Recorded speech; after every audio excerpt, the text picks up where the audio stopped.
बहुत समय पहले की बात है। एक गांव में एक बहुत ही बहादुर और साहसी लड़की रहती थी। उस लड़की का नाम किरण था।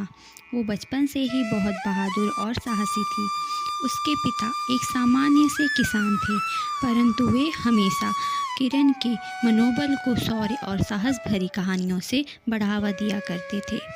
वो किरण को समझाते थे कि बड़ी समस्याओं का समाधान करना और संघर्षों का सामना करना केवल मर्दों का काम नहीं। ये बात उस लड़की के जहन में बस गई थी।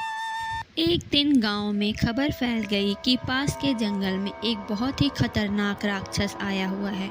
ये सुनकर गांव के सभी लोग बहुत डर और घबरा गए थे। गांव में अफरा तफरी का माहौल बन गया था। सभी लोग चीखते चिल्लाते उस राक्षस से बचने की योजना बना रहे थे, लेकिन कोई भी उस राक्षस का सामना करने को तैयार नहीं था। किरण इस स्थिति को देख के बहुत दुखी हुई और उसने तय किया कि वो पूरे गांव की रक्षा खुद करेगी। वह तुरंत अपने पिता के पास गई और उनसे उस राक्षस से लड़ने की इच्छा व्यक्त की। उसके पिता अपनी बेटी की बहादुरी और साहस को देख के बहुत प्रसन्न हुए। किरण ने युद्ध के एक विशेषज्ञ शिक्षक से अपनी तैयारी प्रारंभ की और दिन रात मेहनत की। उसने अपने शरीर को मजबूत बनाने के लिए हर प्रकार की कठिनाइयों का सामना किया और अपने हृदय को साहसिक बनाने के लिए अनेक प्रयत्न किए। अंत में किरण का उस राक्षस से सामना करने का दिन आया।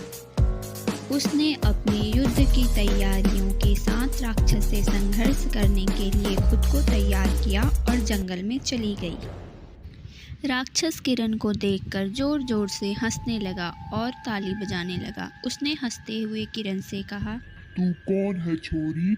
मैंने कितने लोगों को डराया है, पर पहली बार एक लड़की को देख रहा हूँ जो मेरे सामने खड़ी है। किरण ने अपने दृढ़ संकल्प और साहस से उस राक्षस का सामना करते हुए कहा, मैं यहाँ तेरी दुर्बलता और दुष्कर्मों का अंत करने आई हूँ। मैं तुझे अपनी वीरता और साहस से हराऊंगी। राक्षस के बातों से भी किरण नहीं डरी, क्योंकि उसे पता था कि ये संघर्ष केवल शारीरिक बल का नहीं बल्कि साहस और सामर्थ्य का है। किरण ने राक्षस के सामने उसके सभी बुरे कामों को गिनाया और उससे मानवता के लिए काम करने की अपील की। वे राक्षस को ये समझाने की कोशिश कर रही थी कि उसे अपनी शक्तियों का इस्तेमाल बुराई के कार्यों को छोड़कर मानवता की रक्षा के लिए करना चाहिए। राक्षस का दिल भी किरण की बातों को सुनकर बदलने लगा। उसने किरण से कहा, तूने मुझे ये समझाया है कि मुझे अपनी शक्तियों का इस्तेमाल अच्छे कार्यों के लिए और मानवता की रक्षा के लिए करना चाहिए, इसलिए मैं ये जंगल छोड़ के जा रहा हूँ, परंतु मैं तेरी बातों का पालन जरूर करूँगा। राक्षस ने गांव के लोगों के साथ समझौता किया और उनसे माफ़ी मांगी। उसने उनसे ये वादा किया कि अब वो उनकी रक्षा करेगा और उनको किसी तरह का कोई भी नुकसान नहीं पहुंचाएगा।